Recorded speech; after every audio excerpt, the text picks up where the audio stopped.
হরে কৃষ্ণ কৃষ্ণ কৃষ্ণ হরে হরে। তো ভক্তবৃন্দগণ, আজকের ভিডিওটি রয়েছে ডিসেম্বর মাস পেরিয়ে নতুন বছর শুরু হবে।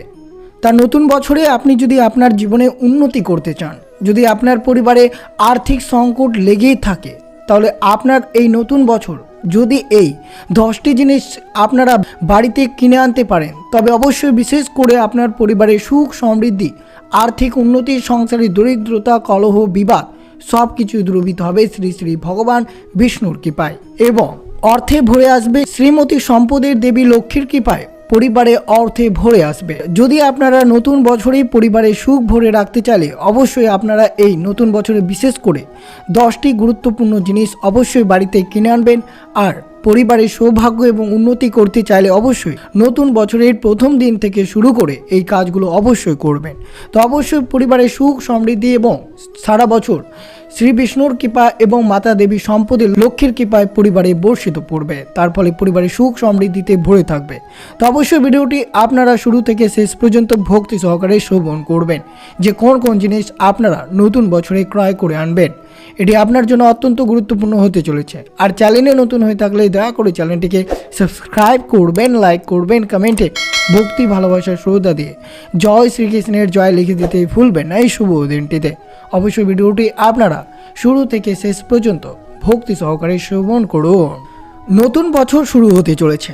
বছরের শুরুটা আপনাদের জীবনে সুখকর এবং ইতিবাচক করার জন্য অবশ্যই আপনারা প্রথম দিন থেকে যদি এই সব জিনিস ক্রয় করে আনতে পারেন তা অত্যন্ত শুভ হতে পারে। বিশ্বাস করা হয় যে পরিবারে যদি আর্থিক সংকট এবং নেগেটিভ এনার্জি রয়ে থাকে, তাহলে এই জিনিসের মাধ্যমে আপনার পরিবার থেকে আর্থিক সংকট এবং নেগেটিভ এনার্জি দূরীভূত হবে, যার ফলে নতুন বছরের প্রথম দিন থেকেই আপনার পরিবারে সুখ ভরে আসবে। বিশেষ করে সারা বছর ধরে সুখ সমৃদ্ধিতে ভরে আসবে মাতা দেবী সম্পদ লক্ষ্মীর কৃপায়। এই বছর 2026 সালে শুরু হবে প্রদোষ ব্রতের শুভ উপলক্ষ। বছরের প্রথম দিনটি মহাকাল এবং বিশ্ব ব্রাহ্মণের শ্রেষ্ঠা ভগবান বিষ্ণুর উদ্দেশ্যে উৎসর্গকৃত করতে হবে। তাছাড়াও রোহিণী নক্ষত্রে এবং রবি যোগের বিশেষ সংমিশ্রণে 1 জানুয়ারিতে তৈরি হয়েছে, যা দিনের তাৎপর্য আরও বাড়িয়ে দেয়। অতএব বিশেষ উপলক্ষে কিছু জিনিসপত্র কিনলে দেবী লক্ষ্মীকে খুশি হবেন এবং তার আশীর্বাদ প্রদান করবেন। নববর্ষ আগে অবশ্যই আপনারা বেশ কয়েকটি নিয়ম পালন করতে হবে এই প্রথম দিন থেকে শুরু করে। যদি আপনারা এই নিয়মটি পালন করেন নতুন বছরের দিন থেকে শুরু করে, তা অত্যন্ত শুভ হতে পারে। তাই অবশ্যই মনোযোগভাবে শ্রবণ করবেন কিভাবে এই নতুন বছরের প্রথম দিনটি আপনারা উদযাপন করবেন। পরিবারের সুখ সমৃদ্ধি ভরে রাখতে চাইলে প্রথমত অবশ্যই নতুন বছরের প্রথম দিন থেকে এই ক্রিয়াকলাপটি করুন।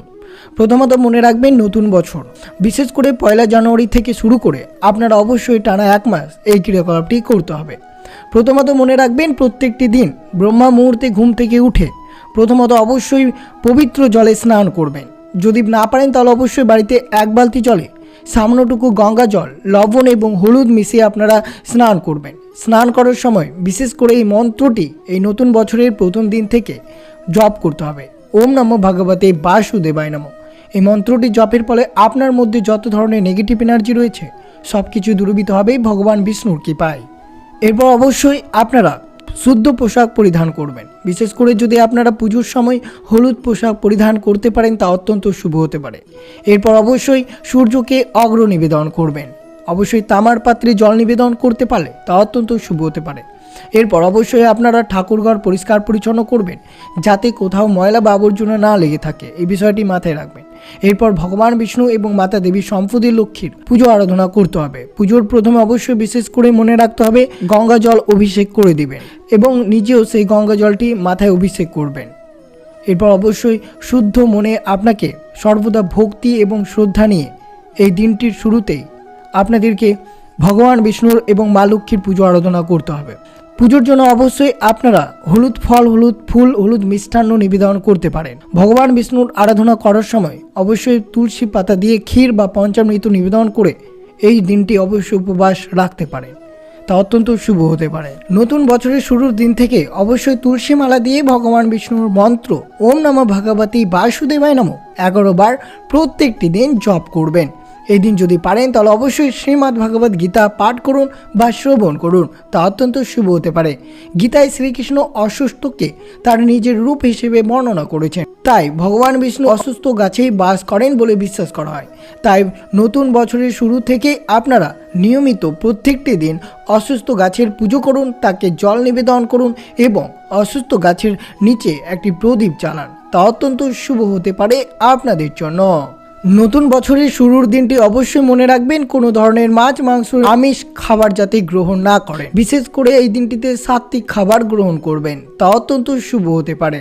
আর অবশ্যই মনে রাখবেন এই দিনে কোনো মানুষকে যন্ত্রণা বা দুঃখদায়ক কথা বা যুক্তিবাচক ব্যবহার করবেন না, বড়দেরকে সম্মান করে চলবেন এবং এই দিনটি অবশ্যই নিজের পিতামাতা বা গুরুজনদেরকে প্রণাম বা ভক্তির মাধ্যমে দিনটি অতিবাহিত করতে হবে।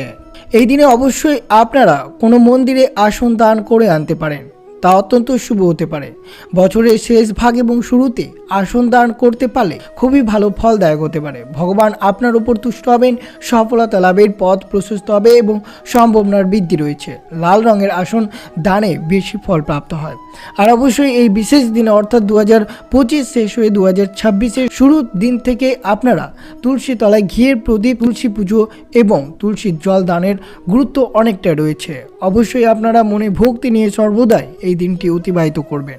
আর বিশেষ করে মনে রাখবেন এই নতুন বছরে আপনারা পরিবারের সুখ সমৃদ্ধি ভরে রাখতে চাইলে কোন কোন জিনিসটি ক্রয় করে আনবেন তা অবশ্যই একটিবার হলেও শ্রবণ করবেন। এই জিনিসগুলো যদি ক্রয় করে আনেন তা অবশ্যই আপনার পরিবার আর্থিক সংকট থেকে দূরীভূত হবে এবং পরিবারের সব কিছুই মঙ্গল হবে। এতে অবশ্যই আপনার মনে ভক্তি এবং বিশ্বাস নিয়ে এই জিনিসটি অবশ্যই ক্রয় করুন। প্রথমে রয়েছে গোমতী চক্র। গোমতী চক্র আনা বাড়িতে অত্যন্ত শুভ। এটি আপনারা নতুন বছরের যে কোনো দিন গোমতী চক্র বাড়িতে ক্রয় করে আনতে পারেন। এটি সম্পদের দেবী লক্ষ্মীর প্রতীক। এটি আর্থিক অবস্থার উপর ইতিবাচক প্রভাব ফেলে এবং ঋণের মতো সমস্যা থেকে মুক্ত দেয়। বছরের প্রথম দিন থেকেই আপনারা যে কোনো দিনে 11টি গোমতী চক্র আনুন এবং একটি হলুদ কাপড়ে মুড়িয়ে আপনার সিন্দুকের মধ্যে রাখুন, তা অত্যন্ত শুভদায়ক হতে পারে আপনাদের জন্য। নববর্ষে অর্থাৎ নতুন বছরের শুরু থেকেই বাড়িতে যদি আপনারা ধাতব কচ্ছপ আনতে পারেন তা অত্যন্ত শুভ হতে পারে। এটি বাড়িতে রাখলে আপনার পরিবারের নেগেটিভ এনার্জি দূরীভূত হয়ে পজিটিভ এনার্জিতে ভরে থাকবে। এটা সুখ সমৃদ্ধি, আর্থিক লাভ এবং প্রাচুর্যের প্রতীক। বিশ্বাস করা হয় যে বাড়িতে ধাতব কচ্ছপ রাখলে ঋণের মতো সমস্যা দূরীভূত হয় এবং সুখ সমৃদ্ধি ভরে থাকে। তৃতীয়, হিন্দু ধর্মের ময়ূরের পালককে অত্যন্ত গুরুত্বপূর্ণ বলেই মনে করা হয়। যদি আপনার বাড়িতে ময়ূরের পালক না থাকে এই নতুন বছরে, তাহলে অবশ্যই নতুন বছরের যে কোনো দিনে এই ময়ূরের পালকটি আপনার বাড়িতে আনতে পারে। এইগুলো আনলে সৌভাগ্য, সমৃদ্ধি এবং ইতিবাচক বৃদ্ধি পায়। এগুলো সমস্ত অশুভ শক্তি তাড়াতে সাহায্য করে। তাই অবশ্যই নতুন বছরের শুরুতেই ময়ূরের পালক কেনা শুভ বলেই বিবেচিত হয়। এতে সারা বছর ধরে দেবী লক্ষ্মী এবং ভগবান শ্রীকৃষ্ণের আশীর্বাদ লাভ করা যায় বলে বিশ্বাস রয়েছে। নতুন বছরে যদি আপনার বাড়িতে তুলসী গাছ না থেকে থাকে তাহলে অবশ্যই বাড়িতে তুলসী গাছ আনা অত্যন্ত উপকারী বলে মনে করা হয়। বিশ্বাস করা হয় যে এটি দেবী লক্ষ্মীর প্রতীক এবং বাড়িতে এর উপস্থিত দেবীর অবিরাম উপস্থিত নিশ্চিত। অর্থাৎ যে বাড়িতে তুলসী গাছ নেই সে বাড়িতে লক্ষ্মীর অবস্থান নেই। তাই অবশ্যই নতুন বছরে পরিবারের সুখ সমৃদ্ধি ভরে রাখতে চাইলে অবশ্যই বাড়িতে আপনারা তুলসী গাছটি রাখবেন, এতে করে পরিবারের সুখ ভরে আসবে। যদিও বা তুলসী গাছ ঘরে সুখ সমৃদ্ধি এবং ইতিবাচক শক্তি নিয়ে আসে তা অত্যন্ত শুভ হতে পারে। তাই অবশ্যই আপনার বাড়িতে যদি তুলসী গাছ না থেকে থাকে তাই নতুন বছরের যে কোনো দিন আপনারা বাড়িতে তুলসী গাছটি এনে লাগাতে পারেন। চতুর্থ, হিন্দু ধর্মের শঙ্খকে পবিত্রতা এবং ভগবান বিষ্ণুর প্রতীক হিসেবে মানা হয়। তা অবশ্যই আপনারা নতুন বছরে যে কোনো কাজ শুরু করার আগে অবশ্যই শঙ্খ বাজাবেন। তাই নববর্ষে সর্বদা শঙ্খ বাজানোর মাধ্যমে শুরু করা উচিত আপনার দিনটি। এটি অত্যন্ত শুভ এবং সারা বছর ধরে সৌভাগ্য বয়ে আসে। লাফিং বুদ্ধা। বাড়ি বা কর্মক্ষেত্রে আপনার জীবনে উন্নতি করতে চাইলে অবশ্যই আপনার পড়ার টেবিল বা ঠাকুর ঘরের স্থানে আপনারা এই লাফিং বুদ্ধা মূর্তিটি রাখতে পারেন। এটি ইতিবাচক শক্তির বৃদ্ধি করে। ওপরে হাত করে রাখা লাফিং বুদ্ধা উন্নতির প্রতীক। অন্যদিকে যে বুদ্ধার হাতে পুটলি থাকে সেটি আর্থিক সমস্যা থেকে মুক্ত প্রদান করতে পারে। অবশ্যই আপনারা যে কোনো দুটির মধ্যে একটি ক্রয় করতে পারেন। অবশ্যই নতুন বছরে আপনারা লাল ফিতায় বাঁধা 3টি কয়েন অবশ্যই সুখ সমৃদ্ধির প্রতীক বলে মনে করা হয়। বাড়ির প্রবেশদ্বারে এই কয়েন বাঁধলে বাড়িতে নেতিবাচক শক্তি প্রবেশ করতে পারে না এবং ইতিবাচক শক্তির প্রভাব বৃদ্ধি করে। তাই সুখ, সৌভাগ্য এবং আর্থিক সংকট আকর্ষণ লাভের জন্য অবশ্যই আপনারা বাড়ির সদর দরজায় 3টি কয়েন লাল ফিতে বেঁধে মা লক্ষ্মীর চরণে রেখে তারপর অবশ্যই আপনারা সদর দরজায় এটি অবশ্যই ওম নমো ভগবতে বাসুদেবায় নমঃ এই মন্ত্রটি জপ করে আপনারা অবশ্যই বাঁধবেন। তো অবশ্যই শ্রবণ করলে নতুন বছর শুরু হওয়ার আগে আপনারা কোন কোন জিনিস ক্রয় করবেন। আর যদি নতুন বছরে এই সব জিনিস ক্রয় করেন তাহলে অবশ্যই পরিবারের সুখ সমৃদ্ধিতে ভরে থাকবে। আর বিশেষ করে নতুন বছরের শুরুর দিন থেকে আপনারা এই সব জিনিস কখনোই করবেন না। নোংরা পোশাক পরবেন না। গরুর পুরাণ অনুযায়ী যারা নোংরা বা ছেঁড়া পোশাক পরেন তাদের প্রতি লক্ষ্মী কখনো প্রসন্ন থাকেন না। স্বচ্ছ সুগন্ধি পোশাক পরলে ব্যক্তির জীবনে ইতিবাচক শক্তির সঞ্চার হয়। অন্যদিকে নোংরা পোশাক পরলে ব্যক্তির সামাজিক আর্থিক উন্নতির পথে বাধা সৃষ্টি হয়। তাই প্রতিদিন স্নান করার পর স্বচ্ছ পোশাক পরা উচিত। অবশ্যই মনে রাখবেন, যাদের দাঁত নোংরা বা আছে তারা অবশ্যই নিয়মিত এই দিন দাঁত পরিষ্কার করবেন, কারণ তাদের প্রতি লক্ষ্মী কখনো সদয় থাকে। যারা নিয়মিত দাঁত মাজেন না তা অবশ্যই নিজেকে পরিষ্কার রাখবেন, তবেই আপনার জীবনে উন্নতি এবং সফলতা বয়ে আসবে। কঠোর বা কটু বা অপমানজনক বাণী প্রয়োগ করেন যে ব্যক্তি, তাদের থেকে লক্ষ্মী দূরে চলে যায়। বিশেষ করে মনে রাখবেন, মধুর বাণী বা বিনস্ব স্বভাবেই ব্যক্তির লক্ষ্মীর অত্যন্ত প্রিয়।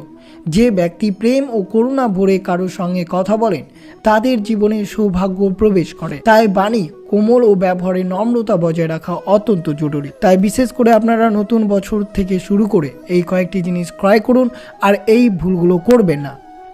আর যে কাজগুলো করবেন সেই কাজগুলো আপনাদের সাথে তুলে ধরা হলো। তা অবশ্যই আপনারা নতুন বছরটি সুখ সমৃদ্ধি ভরে উঠুক এবং প্রত্যেকের জীবনে সুখ সফলতা এবং যে কোনো কাজে খুব সহজে অর্জন করতে পারবেন। বিশেষ করে ভগবান শ্রীকৃষ্ণকে স্মরণ করে আপনার দিনটি অতিবাহিত করবেন। তো এই ছিল ভিডিওটি ভালো লাগলে অবশ্যই চ্যানেলটিকে সাবস্ক্রাইব করবেন, লাইক করবেন, কমেন্টে ভক্তি ভালোবাসার শ্রদ্ধা দিয়ে জয় শ্রীকৃষ্ণের জয় লিখে দিতে ভুলবেন না এই শুভ দিনটিতে। এবং ভিডিওটি আপনার আত্মীয় ভক্ত ও বন্ধুদের সাথে অবশ্যই শেয়ার করবেন। সুস্থ থাকবেন, সতর্ক থাকবেন। জয় শ্রীকৃষ্ণ, রাধে রাধে।